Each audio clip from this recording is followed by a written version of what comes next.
AQIS और ABT के module को लेकर जो असम पुलिस की जांच है वो बता रही है कि इस संगठन के 2 मॉड्यूल असम में सक्रिय थे, एक बरपेटा मॉड्यूल और दूसरा मोरीगांव मॉड्यूल, जिसका एपी सेंटर यही मदरसा था जो बरपेटा का मदरसा है। महमूदुल रशीद का ये मदरसा था जो प्रिंसिपल था, जिसको बुलडोज़र की कार्रवाई के बाद गिरा दिया गया था। ये एपी सेंटर था, इसको बहुत अच्छी तरह से पता था। जो पुलिस की इन्वेस्टिगेशन में सामने आया है कि किन लोगों को ये पनाह दे रहा है। इसने कई अंसारुल बांग्ला के जो आतंकी थे उनको बुलाया था असम में, और मदरसा अपने मदरसे में ही टीचर के तौर पर रखा था और दूसरे मदरसों में भी प्लांट किया था।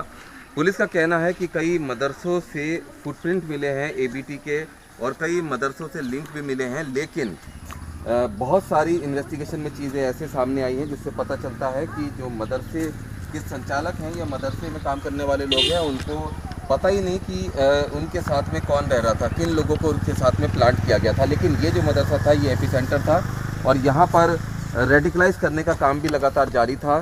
ट्रेनिंग दी जा रही थी, जो ट्रेनिंग माइंड वॉश की थी, ब्रेन वॉश करने की ट्रेनिंग थी, और उसके बाद कई लोगों को आइडेंटिफाई भी कर लिया गया था। और दूसरी ट्रेनिंग मोरीगांव में दी गई थी, जहाँ पर भी ABT का एक दूसरा मॉड्यूल सक्रिय था। ये मदरसा था और ये पुलिस का कहना है कि इसके खिलाफ कार्रवाई इसलिए भी की गई क्योंकि ये सरकारी ज़मीन पर बना हुआ था। जो महमूदुल रशीद है उसने सरकारी ज़मीन पर अवैध कब्जा करके इस मदरसे का निर्माण किया था।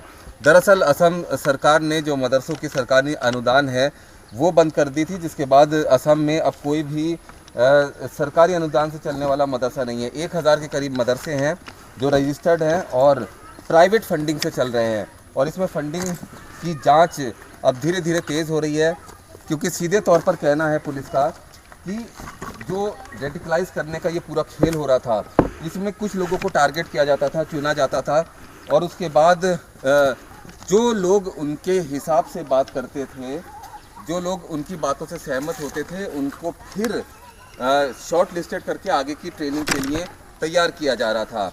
अब कितने और लोग ऐसे हैं जिनको इन्होंने रेडिकलाइज किया था, और रेडिकलाइज करने के बाद फिर अब उनको आगे की ट्रेनिंग के लिए जाना था।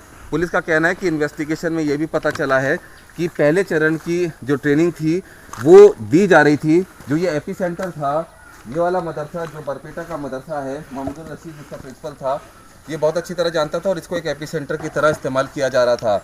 जहाँ पर भी ट्रेनिंग दी जा रही थी, और साथ ही दूसरी ट्रेनिंग का ग्राउंड मोरीगांव का मदरसा था जहाँ पर ट्रेनिंग दी गई थी, और ये ट्रेनिंग पहले चरण की थी जिसमें सीधे तौर पर रेडिकलाइज किया गया था। रेडिकलाइज करने के साथ ही ब्रेन वॉश किया गया था, और इनको आगे की ट्रेनिंग देने के लिए अब दूसरी टीम आने वाली थी, लेकिन वो टीम आ पाती इससे पहले ही इस पूरे मॉड्यूल का खुलासा हो गया। इन तमाम जो ABT से जुड़े हुए संदिग्ध आतंकी थे उनको असम पुलिस ने गिरफ्तार किया है। पुलिस का कहना है कि बहुत ही जल्दी इनके बारे में जानकारी मिल गई, जिसके चलते इस तरह से स्विफ्ट कार्रवाई हुई है, और आने वाले दिनों में इनके और जो सहयोगी हैं उनकी शिनाख्त की जा रही है। उनको भी गिरफ्तार करने की कोशिश में पुलिस की टीमें जुटी हुई है। जो टेरर फंडिंग का रूट है उसकी भी शिनाख्त कर ली गई है, और बहुत जल्दी जो फंडिंग करने वाले लोग हैं या जिस चेन से फंडिंग आती है उनके ऊपर भी पुलिस जल्द कार्रवाई करेगी। वीडियो जर्नलिस्ट अभिजीत के साथ रुमान उल्ला खान, बरपेटा, आसाम।